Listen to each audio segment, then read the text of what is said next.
সুপ্রিয় সপ্তম শ্রেণীর শিক্ষার্থীবৃন্দ, আশা করছি সবাই ভালো রয়েছে। তো বার্ষিক পরীক্ষা সাজেশন 2024 শ্রেণীর সপ্তম বিষয় জীবন ও জীবিকা। তো আজকের এই ভিডিওতে জীবন ও জীবিকা বিষয়ে প্রশ্নের খ, গ এবং ঘ বিভাগে যে প্রশ্নগুলি থাকবে সেই প্রশ্ন নিয়ে আলোচনা, সেই সাথে সাজেশন দিয়ে দেব। তো চলো ভিডিওটি শুরু করা যাক। তো ভিডিওটি শুরু করার পূর্বে সবার কাছে রিকোয়েস্ট থাকবে, আমার এই চ্যানেলে তোমরা নতুন দর্শক হয়ে থাকলে অবশ্যই চ্যানেলটিতে সাবস্ক্রাইব করে পাশে বেল আইকনে ক্লিক করে অল ট্যাপ করে রাখবে।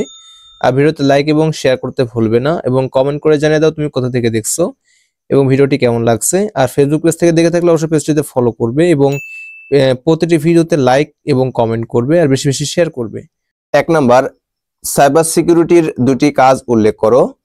2 নাম্বার, এলিয়েন কি। 3 নাম্বার, লেনদেন কি উদাহরণ সহ ব্যাখ্যা করো। 4 নাম্বার, আর্থিক লেনদেনের ক্ষেত্রে নৈতিকতা খুবই গুরুত্বপূর্ণ, ব্যাখ্যা করো। 5 নাম্বার, লক্ষ্য বলতে কি বোঝায়। 7 নাম্বার, যোগাযোগের দক্ষতা বলতে কি বোঝায়। 9 নাম্বার, কেয়ার গিভারের দুটি কাজ উল্লেখ করো। 10 নম্বর, কেয়ার গিভার কাকে বলে। 1 নাম্বার, ডিজিটাল মার্কেটিং বলতে কি বোঝায়। 3 নাম্বার, লেনদেনের ক্ষেত্রে লক্ষণীয় ও অনুসরণীয় 4টি বিষয় উল্লেখ করো। 7 নাম্বার, 6DS অনুযায়ী সমস্যা সমাধানের ধাপগুলো নাম লেখো। 8 নাম্বার, সমস্যা কি ব্যাখ্যা করো। ডিজিটাল মার্কেটিং বলতে কি বোঝায়। 2 নাম্বার, সাইবার সিকিউরিটি কি। 3 নাম্বার, নৈতিকতা বলতে কি বোঝো। 6 নাম্বার, SWOT এর পূর্ণরূপ কি। 3 নাম্বার, লেনদেন ও লেনদেন নয় এমন দুটি উদাহরণ দাও। 4 নাম্বার, পারিবারিক লেনদেন বলতে কি বোঝো, উদাহরণ দাও। 6 নাম্বার, পেশা কি। তো এখানে যে প্রশ্নগুলো ইন্ডিকেট করেছি, আশা করছি এখান থেকে তোমরা কমন পেয়ে যাবে। তো এই প্রশ্নের উত্তর অবশ্যই যে কোনো গাইড বই অথবা মূল বই থেকে পড়ে নেবে, কেমন। গ বিভাগ, রচনামূলক প্রশ্ন। এটা দৃশ্যপট বিহীন, অর্থাৎ উপরে কোনো ছবি বা অনুচ্ছেদ থাকবে না। 1 নম্বর, আইওটি প্রযুক্তিটি একটি উদাহরণের মাধ্যমে ব্যাখ্যা করো। 2 নম্বর, আর্থিক লেনদেনে নৈতিকতা ধারণার উদাহরণ সহ বুঝে লেখো। 4 নম্বর, সমস্যা সমাধানের দুটি দক্ষতা ব্যাখ্যা করো। 5 নম্বর, দেহের তাপমাত্রা পরিমাপ করার পদ্ধতি ধারাবাহিকভাবে উল্লেখ করো। 1 নম্বর, সাইবার অপরাধ নিয়ন্ত্রণে সাইবার সিকিউরিটি প্রযুক্তির ভূমিকা বর্ণনা করো।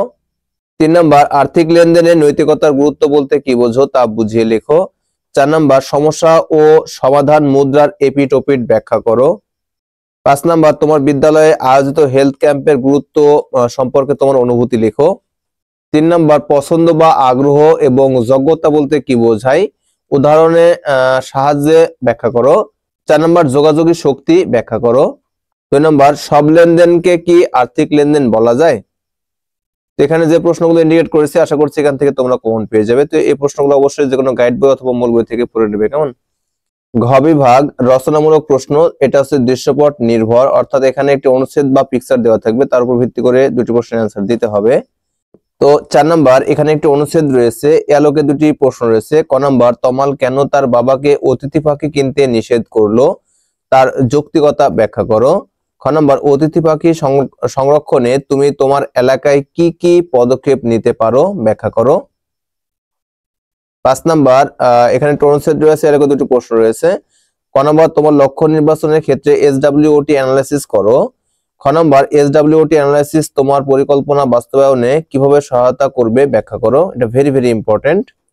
6 নাম্বার, এখানে একটি গ্রাফ দেওয়া রয়েছে বা ছক দেওয়া রয়েছে, এলাকা দুটি প্রশ্ন রয়েছে। ক নাম্বার রয়েছে, যোগাযোগ বলতে কি বোঝায়, ব্যাখ্যা করো।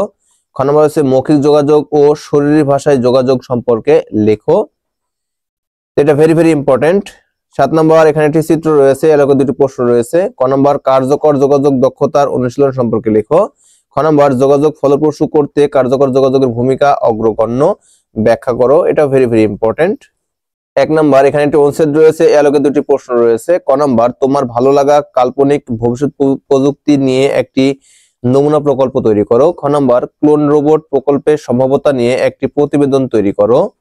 2 নাম্বার, এখানে একটি অনুচ্ছেদ রয়েছে, এ আলোকে দুটি প্রশ্ন রয়েছে। ক নাম্বার, যৌক্তিক আর্থিক লেনদেন সম্পর্কে ধারণা দাও। খ নাম্বার, যৌক্তিকভাবে আর্থিক লেনদেনের পূর্বশর্ত হিসেবে অনুসরণীয় বিষয়গুলো লেখো। 7 নাম্বার, এখানে একটি অনুচ্ছেদ আছে, আলোকে দুটি প্রশ্ন রয়েছে। ক নাম্বার, তোমার অসুস্থ দাদির জন্য বেলাভিত্তিক ঔষধ চেনানোর উপায় উল্লেখ করো। খ নাম্বার, তুমি কিভাবে তোমার দাদিকে সামাজিক পরিচর্যার সহায়তা করবে তা পোস্টারের মাধ্যমে দেখাও। এই প্রশ্নটা ভেরি ভেরি ইম্পর্টেন্ট। 6 নাম্বার, এখানে একটি আলোচনা রয়েছে, আলোকে দুটি প্রশ্ন রয়েছে। ক নাম্বার, সমস্যা সমাধানের জন্য কার্যকর যোগাযোগ দক্ষতার বিকল্প নেই, ব্যাখ্যা করো। খ নাম্বার, দ্বন্দ্ব ব্যবস্থাপনা বলতে কি বোঝায়, উদাহরণ সহ বুঝিয়ে লেখো। 7 নাম্বার, এখানে একটি অনুচ্ছেদ আছে, এলাকা দুটি প্রশ্ন রয়েছে। ক নাম্বার, উল্লেখিত কেয়ার গিভিং ক্যাম্পেইন পরিচালনার জন্য কি কি বিষয় লক্ষ্য রাখতে হবে তা তালিকা তৈরি করো। খ নাম্বার, বর্তমান প্রেক্ষাপটে এই ধরনের ক্যাম্পেইনের প্রয়োজনীয়তা দিন দিন বাড়ছে কেন, ব্যাখ্যা করো। তো এখানে যে প্রশ্নগুলো ইন্ডিকেট করেছি, আশা করছি এই প্রশ্নগুলো থেকে তোমরা সবগুলো প্রশ্ন কমন পেয়ে যাবে। তো এই প্রশ্নগুলো অবশ্যই যে কোনো গাইড বই অথবা মূল বই থেকে অধ্যয়ন করে নেবে, কেমন? তো এই ছিল ভিডিও। তো ভিডিওতে অবশ্যই লাইক করবে, ভিডিওতে কমেন্ট করে জানাবে তোমরা কোথা থেকে দেখছো এবং ভিডিওটি কেমন লাগছে, আর ভিডিওটি বেশি বেশি শেয়ার করবে। আর চ্যানেলে নতুন হয়ে থাকলে অবশ্যই চ্যানেলটিতে সাবস্ক্রাইব করে পাশে বেল আইকনে ক্লিক করে ট্যাপ করে রাখবে, যাতে পরবর্তীতে শিক্ষা সম্বলিত ভিডিও পাবলিশ করার সঙ্গে সঙ্গে তোমরা নোটিফিকেশন পেয়ে যাও।